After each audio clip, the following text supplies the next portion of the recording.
इमरान खान के बगैर इस मुल्क को चलाने की जिद में कुछ बेवकूफों ने अपने हाथों से पिछले 4 साल में बेहतरीन सियाहती मुल्क का टाइटल छीनकर इस मुल्क को दहशतगर्दी में नंबर 1 पर ला खड़ा किया।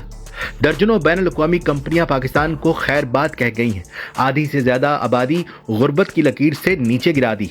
एनर्जी यानी पेट्रोल, बिजली, गैस का बहरान और कीमतें हर कारोबार को तबाह कर गई हैं। रिश्वत का बाजार पुलिस और अदालतों में उबल रहा है। माओ बुजुर्गों की बद्दुआएं कब्जा ग्रुप के लिए दिन रात आसमान चीर रही हैं।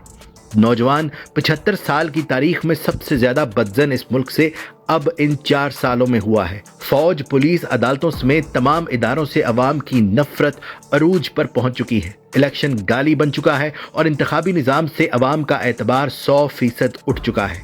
आइन की किताब मुकम्मल दफनाकर बदतरीन मार्शल लॉ नंगा होकर सामने आ चुका है। कोई बैनुल-अक़वामी ताजर तो दूर, कोई पाकिस्तानी भी अपने मुल्क में इन्वेस्टमेंट नहीं करना चाहता।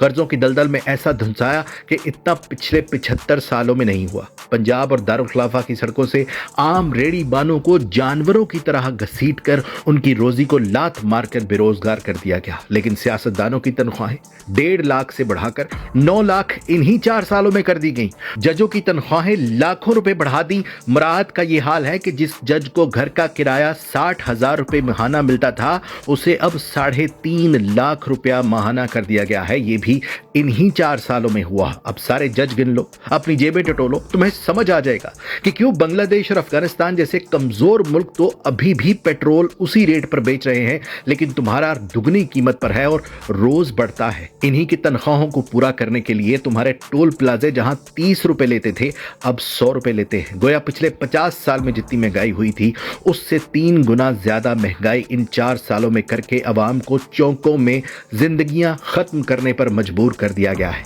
इसकी वजह सिर्फ एक, जिद कि ये मुल्क सिर्फ हम चलाएंगे। पहले आती थी हाले दिल पर हंसी, अब किसी बात पर नहीं आती। पाकिस्तान जिंदाबाद।